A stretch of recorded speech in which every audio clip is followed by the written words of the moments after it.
We know that getting kids outside and in touch with nature is good for their emotional regulation, for their sensory development, and just for their feeling of connectedness with the world around them. So naturally, a lot of people would love to get kids involved with gardening, but they aren't necessarily sure exactly how to get started. I've got a whole host of suggestions for you, whether your goal is to make a garden for your kids, to get them involved in the garden you already have, or to teach them about the science of living things through gardening. Let's start with a dedicated children's garden.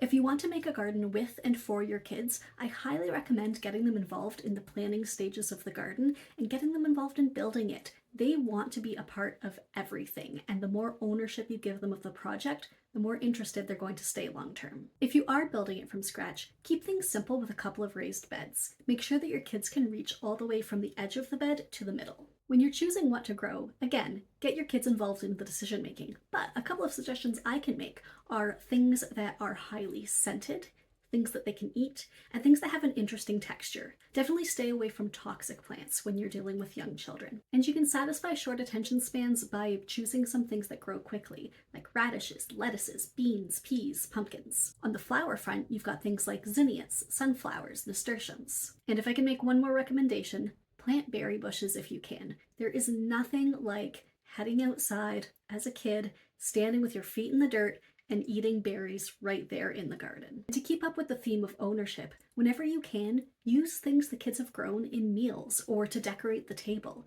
Make them feel proud of what they've done. This will really give them a sense of identity as gardeners and people creating something productive in the world. Another way to keep this really interesting for kids is to attract wildlife to the garden. You can set up bee waters, bird baths, maybe even a butterfly mud puddle. You can make a shallow pond or have a fountain. Any source of water is going to bring a lot more wildlife into your space. Also, having shrubs for shelter will bring songbirds closer to you. And of course, bird feeders, especially in the winter, can keep their interest as well. Or grow plants that produce a lot of seeds that birds appreciate. This can be annuals like sunflowers that have a big head of seeds in the fall, or perennial plants like coneflowers that hold those seeds on seed heads throughout the winter and stick up above the snow for birds to visit. To bring in a lot of insect life and other pollinators, grow things that produce a lot of nectar. You can also plant things that are known host species for interesting insects. Milkweed fulfills both of those roles, and there are species native to all parts of North America. Another thing you can do is create a seating area in your garden, not just for the kids, but for you as well, and spend time there together. Watch how it changes through the season. Be a part of it and let it be a part of your lives. It can also be great to provide a space in or near the garden for imaginary play. Maybe that's a mud kitchen or a fairy house or a fort of some kind. And if your kids are at an age where they just want to be digging all the time, give them a space to do that near but not in the garden so that they can satisfy that need without disturbing the plants. Now, what if you already have a garden and you want to get your kids involved in it in age-appropriate ways that are going to keep their interest and not feel just like a chore they're being forced to do? I have a list of ideas for you. A very simple one that very young kids can do is pick up sticks or other debris, especially after the winter or after a storm. When I was a kid, I used to do this for a nickel a bag. I have a feeling the rate has gone up though.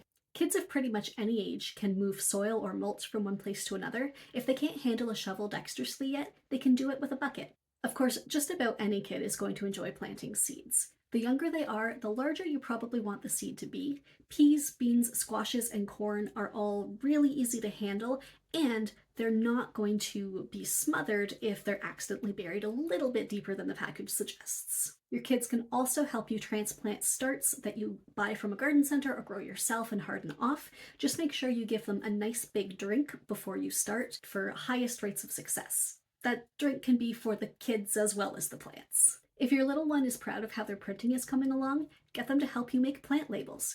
Plant labels are an often neglected part of gardening, and it's usually a case of forget it and regret it when you're looking at a sea of anonymous seedlings and you're not sure what you put where. Something I hate doing is washing out pots when I'm finished with them. If you put your kid in a bathing suit and fill a big bin or a kiddie pool with water and get them to splash around and wash your pots out for you, they'll have fun and you have one less chore to do. Then, of course, there are building and painting projects.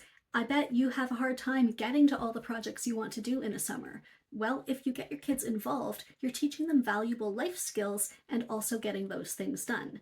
They can help you build raised beds, they can help you paint and stain, they can hold trellises while you secure them. There's a lot that you can do together, and even if it takes a little longer to do it with your young helper, you'll know that you are giving them valuable lessons that they're going to carry for the rest of their lives. Weeding is something that I think a lot of people are nervous to get kids involved with, but even if you just teach them how one plant looks and send them out as a scavenger hunt to find it everywhere it's growing in the garden, even quite young kids are going to be able to do that. For me, it was wood sorrel when I was very small. I learned to identify those heart-shaped leaves very easily, and I could find that in any garden I was in from a very young age.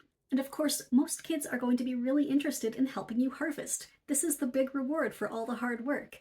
Now, their interest might flag after a while, but not necessarily. Especially young kids might be interested in continuing to pick things like ripe beans and cherry tomatoes long after you've grown sick of them. If they are finding that their interest flags, you can make it more interesting by measuring or weighing their harvest every time they bring it in to see how it changes from day to day.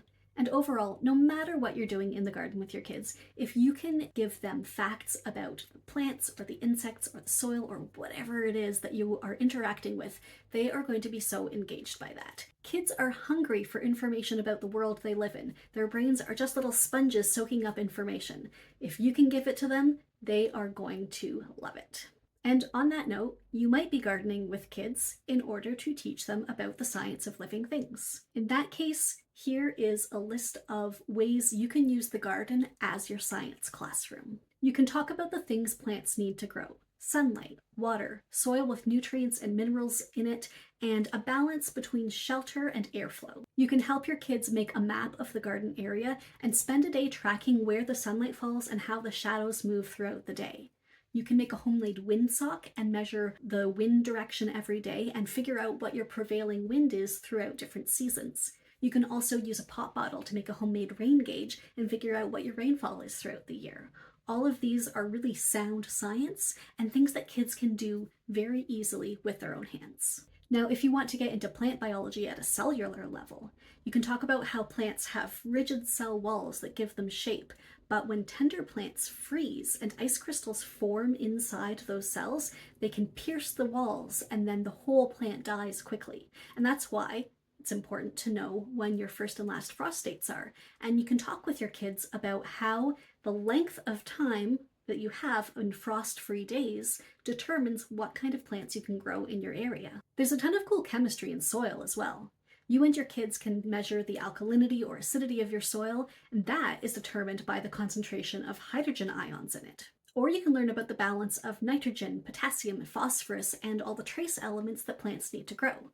And then that, of course, can lead you right into the soil food web, because the type of nitrogen we breathe in the air is different from the form that plants can take up from the soil, and that depends on bacteria in the soil doing the conversion. There's so much science going on right under our feet.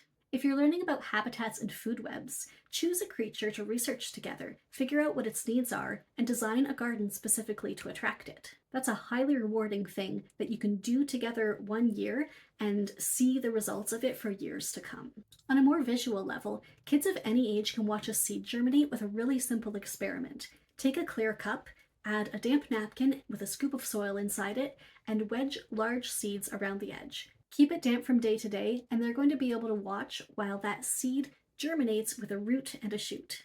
Now, if you want to learn more about the life cycle of a seed, with a ton of information about milkweed and monarch butterflies, my nonfiction picture book, Wait Like a Seed, is publishing on April 29th, 2025 with Pajama Press. And at the back, it includes a ton of more detailed information about plant and butterfly life cycles, about monarch butterfly migrations. It includes a glossary and also a list of recommended readings. Thank you for getting the kids in your life out into the garden. I'm Erin Alladin saying happy growing and be good to yourselves.